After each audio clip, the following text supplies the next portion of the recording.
পাইলের মানুষ, আমার মালিকের কি লীলা খেলা। আমার মালিকের ওয়ার্ডারে আব্দুল্লাহর সঙ্গে মা আমিনার বিবাহ হয়ে যায়। বলি সুবহানাল্লাহ। এ আশুলিয়ার মানুষ, এ বাইপালের মানুষ, দিলের কান দিয়ে শোনো বাবা, আব্দুল্লাহর সঙ্গে যখন আমিনার বিয়ে হয়ে যায়, আর আব্দুল্লাহর পৃষ্ঠদেশ হতে আমিনার রেহেমের ভিতরে এক ফোঁটা জিনিস ট্রান্সফারের মাধ্যমে যখন চলে যায়, আর আব্দুল্লাহ বিয়ে করার পরে পরের দিন যখন মক্কার গলিতে গলিতে হাঁটা চড়া করে, ওই যে মহিলা আব্দুল্লাহকে ডেকে বলেছে, আব্দুল্লাহ তুমি মনে হয় বিবাহ করেছো। সুবহানাল্লাহ। আর একটু জোরে বলেন না সুবহানাল্লাহ। আমার নবীর বাবা আব্দুল্লাহ মনে মনে কয়, আরে আমি বিয়ে করেছি, আমার বংশের লোক ছাড়া তো কেউ জানে না, আমার গোষ্ঠীর লোক ছাড়া তো কেউ জানে না, এই মহিলা কোথায় থেকে জানতে পেরেছে। এমন সময় ওই মহিলা বলে, আব্দুল্লাহ টেনশনের কোনো কারণ নাই, পেরেশানির কোনো কারণ নাই। ওরে আব্দুল্লাহ শোনো, আগে যখন তুমি মক্কার গলিতে গলিতে হাঁটাচড়া করতা, আর তোমার কপালের ভিতর একটা নূর চমকাতে ছিল। ওরে আব্দুল্লাহ শোনো, আজ তুমি যখন মক্কার গলিতে গলিতে হাঁটাচড়া করো, তোমার কপালের ভিতর ওই নূরটার দেখতে পেলাম না। এই জন্য আন্তাজ করে আমি জিজ্ঞাসা করেছি, তুমি মনে হয় বিবাহ করেছ। এদিক দিয়ে আমার মালিকের কি লীলা খেলা। আব্দুল্লাহর পৃষ্ঠদেশ হতে মা আমিনার রেহেমের ভিতরে একটা জিনিস ট্রান্সফারের মাধ্যমে তোমার আমার পয়গম্বরকে আস্তে আস্তে দুনিয়ার জমিনে পাঠিয়ে দেয়। বলি সুবহানাল্লাহ। পৃথিবীতে যাহার কোনো হই না তুলনা, আকাশ বাতাস চন্দ্র সবই যার লাগি দিওয়ানা, বলে যদি যাও গো সবই তারে বলো না, তিনি আমার কামনিওয়ালা শাহে মদিনা। মারহাবা বলেন, আর একটু জোরে বলেন না মারহাবা। সামনে যাব, আজকের আলোচনা এই পর্যন্তই থাকুক না, 12টা বেজে গেছে সম্মানিত হাজিরিন। না না না, আজকের আলোচনা এই পর্যন্তই থাকুক। আজকে ভাই শুনেন, এটা যদি খাদিজা পর্যন্ত যায় আরও লাগবে 1.5-2 ঘন্টা, আবার কোরআন আছে না। আজকের আলোচনা এই পর্যন্তই থাকুক। একটু জিকির করেন লা ইলাহা, জোরে লা ইলাহা। গাড়ি চলে না ড্রাইভার ছাড়া, সবাই গাড়ি চলে না ড্রাইভার ছাড়া, বিমান চলে না পাইলট ছাড়া, মানুষ বাঁচে না রুহ ছাড়া, পৃথিবী চলে না আল্লাহ ছাড়া। লা ইলাহা, লা ইলাহা ইল্লাল্লাহু মুহাম্মাদুর রাসূলুল্লাহ। সকলে পড়েন সাল্লাল্লাহু আলাইহি ওয়াসাল্লাম।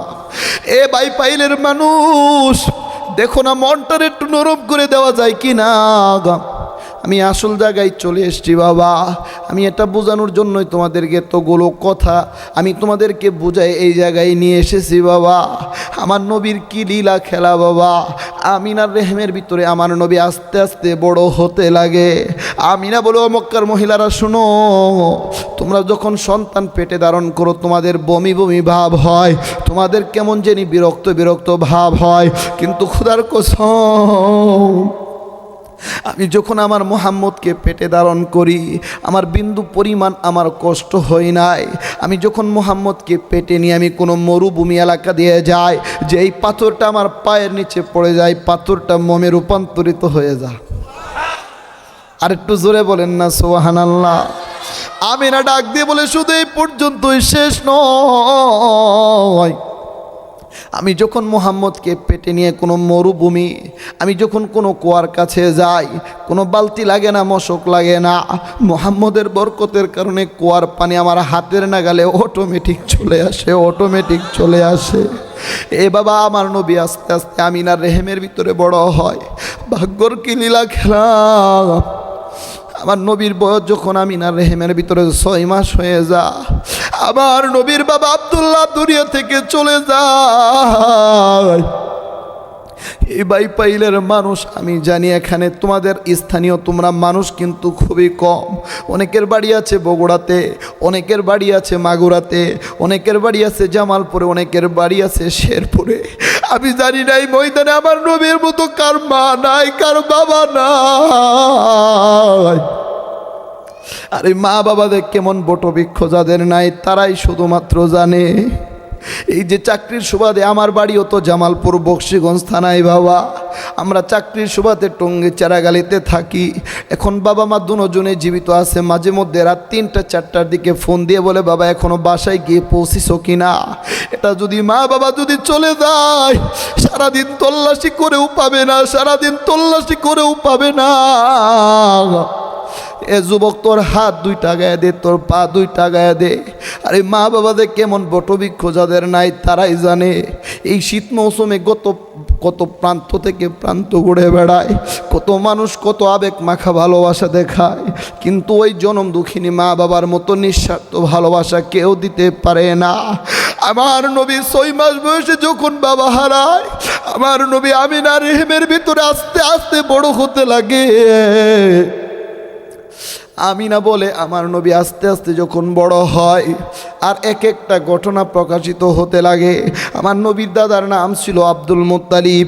আব্দুল মুত্তালিব ছিল খানায় কাবার মোতাওয়াল্লি, বাইতুল্লাহর মোতাওয়াল্লি। তদানীন্তন সময় বাবা আরবদের একটা চিরতর নিয়ম ছিল, যেই মহিলার স্বামী মারা যাইত ওই মহিলাকে বিধবা উপাধি দেওয়া হতো। ওই মহিলা দামি কোনো সেন্ট ব্যবহার করতে পারতো না, দামি কোনো আতর ব্যবহার করতে পারতো না, দামি কোনো পারফিউম ব্যবহার করতে পারতো না। কিন্তু তোমার আমার পয়গম্বরের মা আমিনা বলে আমি যখন মুহাম্মদকে পেটে নিয়ে যেই রাস্তা দিয়ে যাই, রাস্তাটা কেমন জানি সুগ্রাণে সুবাসিত হয়ে যা। আমি যেদিক দিয়ে যাই রাস্তাটা গ্রান বের হয়ে যা। আমার নবীর দাদা আব্দুল মুত্তালিবকে মক্কার অন্য অন্য নেতা যারা আছে, আমার নবীর দাদা আব্দুল মুত্তালিবকে বলে কি ব্যাপার নেতা সাহেব, আপনি তো নিয়ম করেছেন বিধবা মহিলারা দামি সেন্ট ব্যবহার করতে পারে না, দামি আতর ব্যবহার করতে পারে না। আপনার পুত্রবধূ সে কি এমন দামি ব্যবহার করে, দামি আতর ব্যবহার করে? আমার নবীর দাদা আব্দুল মুত্তালিব লজ্জায় মাথাটা হেড করে বাড়িতে এসে বিবির সাথে শেয়ার করেছে। আমার নবীর দাদি আব্দুল মুত্তালিবকে ডেকে বলে ঠিক আছে, আপনি যেহেতু শ্বশুর, আপনি যেহেতু পুরুষ মানুষ, আপনার বলার দরকার নাই, এমনিই তো আমাদের সন্তান মারা গিয়েছে। এখন যদি আমরা পুত্রবধূকে কিছু গায়েল করে বলি তাহলে কষ্ট পাওয়ার সম্ভাবনা আছে, আপনার বলার দরকার নাই, আমি মহিলা মানুষ বোঝায় সমঝায় বলবো। আমার নবীর দাদি আমার নবীর মা আমিনাকে ডেকে বলে মা তোমার ব্যাপারে এগুলো শুনতে পাচ্ছি, তুমি নাকি দামি আতর ব্যবহার করো, দামি সেন্ট ব্যবহার করো, দামি দামি পারফিউম ব্যবহার করো। আমার নবীর মা আমিনা 2 চোখের পানি ছেড়ে দিয়ে বলে শাশুড়ি আম্মা, দুনিয়ার কোনো মানুষ জানুক আর না জানুক, আপনি তো মহিলা মানুষ, সারাদিন আমার সাথেই থাকেন। আমাদের তো 3 বেলা ঠিক মতো চুলায় আগুনই জ্বলে না, আমরা তো ঠিক মতো 3 বেলা খানাই খেতে পারি না। দামি পারফিউম ব্যবহার করব কোথায় থেকে, দামি আতর ব্যবহার করব কোথায় থেকে?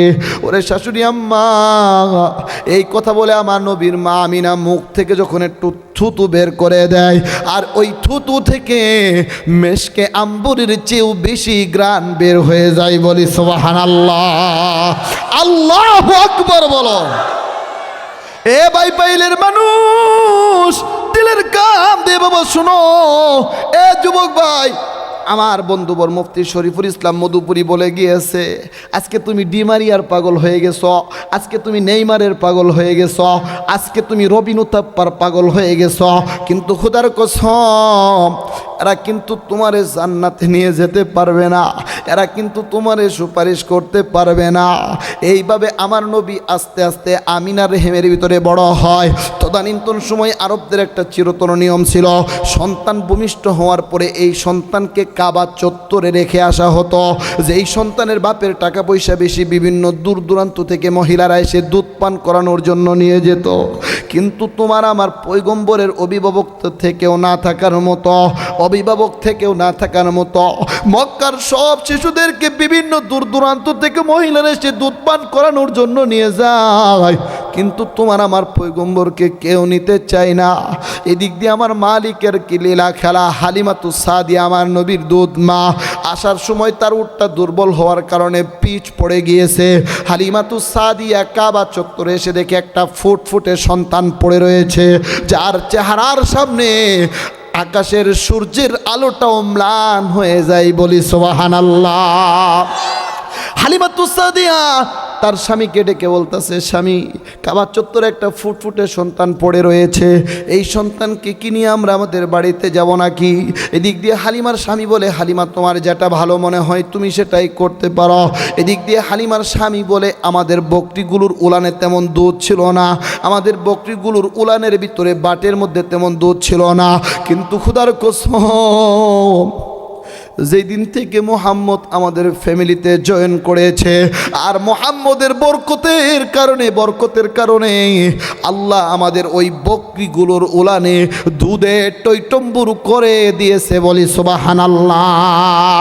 যার লাগি দুরুদ পড়ে ফেরেশতারা, পাখিরা সুরের গুণে আত্মহারা, হৃদয় মাঝে যার কল্পনা, তিনি আমার কামলিওয়ালা শাহে মদিনা। পৃথিবীতে যাহার কোনো হয় না তুলনা, আকাশ বাতাস চন্দ্র সবই যার লাগি দিওয়ানা। বলে যদি যাও গো সবই তারে বলো না, তিনি আমার কামলিওয়ালা শাহে মদিনা। মারহাবা বলেন, আর একটু জোরে বলেন না মারহাবা। এ ভাই পাইলের মানুষ, এ বাবা দিলের কান দিয়ে শোনো, বৃদ্ধ বাবা, যুবক ভাই, এ পর্দার অন্তরালের মা, একটু দিলের কান দিয়ে শুনে দাও রে মা। আজকে যদি তুমি মারা দাও, কে খুলবে তোমার নাকের ফুল? কে খুলবে তোমার কানের দুল? কে খুলবে তোমার হাতের বালা? কে খুলবে তোমার গলার মালা? কেউ কিন্তু তোমার সঙ্গী হবে না। এ পর্দার অন্তরালের মা, শুনে দাও, আমার নবীর মা হালিমাতুস সাদিয়া বলে, যেই উটটা আসার সময় দুর্বল হয়ে পড়েছিল, হাঁটতে পারে না, চলতে পারে না, কিন্তু খোদার কসম, যেই মাত্র মুহাম্মদকে উটের উপর আরোহণ করিয়ে আমরা আমাদের বাড়ির দিকে রওনা দেই, যারা আমাদের আগে রওনা দিয়েছিল তাদেরকে পিঠ ফেলিয়ে আমাদের উটটা আগে চলে গিয়েছে। বলি সুবহানাল্লাহ। হালিমাতুস সাদিয়ার কাছে আমার নবী 6 বছর। আপনাদের মনে হয় খারাপ লাগতেছে? আমি তো খারাপ লাগাটাই চাইতেছি, কারণ আপনাদের খারাপ লাগলে আমি তাড়াতাড়ি এখান থেকে টঙ্গি যেতে পারবো, এজন্য আমি চাইতেছি খারাপ লাগুক। কি বলেন? খারাপ লাগতেছে না? আপনাদের খারাপ লাগতেছে না? কার কার খারাপ লাগতেছে হাত তোলেন। আল্লাহ আমাদের সবাইকে কবুল করুক, বলেন আমিন। আরেকটু জোরে বলেন না আমিন। এই আলোচনা চলবে না থাকবে? সবাই বলেন না চলবে না থাকবে?